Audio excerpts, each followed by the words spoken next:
গাহৰি বিক্ৰী কৰিছিলো নহয় এতিয়া মুৰ্গীহে বেছ লাগে দুৰ্গাই ৰাতি পুলিচ গৈছে না ঐ জানা মানে জংঘলত ধৰি নুচুৰিলে সি মুখটো বোলে চাফা কৰি দিম কৈছিলে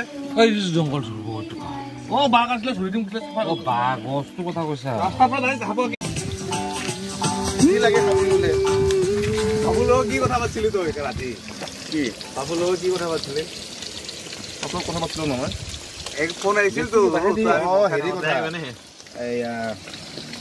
বতাহ আহি আছে না তাৰ গাৰ্লফ্ৰেণ্ডজনী মানে নতুন ঘৰ ফুৰিব পুৰণা কৈছে চাপ দিবি না মনত দিম দে বুলি কৈছে ঘৰত ফুৰ্তি নহ'ব বুলি কৈছে তাৰপিছত মোক কৈছে আৰু বাপৰি চাবি না ইমান মৰম লাগে নহয় কৈছে আৰু